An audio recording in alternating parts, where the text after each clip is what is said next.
Sandhya morning breakfast ரெடியா? ஏம்மா வா. என்ன ஸ்பெஷல்? ரொம்ப லேட் ஆயிடுச்சு. மார்னிங் பிரேக்ஃபாஸ்ட் பார்த்தீங்கன்னா ஆப்பம். செம்ம ஜெராடிக்கு தம்பிக்கு இன்னைக்கு பார்த்தீங்கன்னா மார்னிங் பிரேக்ஃபாஸ்ட் வந்து தேங்காய் பால் ஆப்பம் தான்.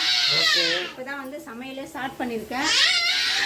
இது வந்து கத்திரிக்காய் பொரியலுக்கோசம் வெங்காயம் வதக்கிட்டு இருக்கேன். சாம்பாருக்கு பருப்பு வேக வச்சாச்சு. இப்போ கத்திரிக்காய் இருக்கு. சரி பாய் சொல்லு. சந்தியா எங்கே போய்ட்டார் எல்லாம் தூங்கும்போது காலையில்? சங்கதி அம்மன் கோயிலில் அம்மனுக்கு வந்து அன்றைக்கி அச்சய தேதி இல்லைங்களா, அதனால குங்குமாபிஷேகம் கூப்பிட்டு நாங்கள் போயிட்டு வரோம். சரி வா. சொல்லவே இல்லை, சொல்லாமே போயிட்டேன். காலையில இல்லை, அதான் நீங்கள் தூங்கிட்டு இருந்தீங்க. சரி சொல்லிட்டு அத்தையிட்ட சொல்லிட்டு நான் போயிட்டேன். இதுதான் சங்கதி அம்மன். ஓகே. அச்சய தேதி அன்னைக்கு குங்குமாபிஷேகம். நிறைய பேர் வந்திருந்தாங்க. எவ்வளோ பேர் இன்னைக்கு வந்து டோக்கன் போட்டும் அர்ச்சனை பண்ணாங்க. ரொம்ப நல்லா இருந்தது. சரி ஓகே.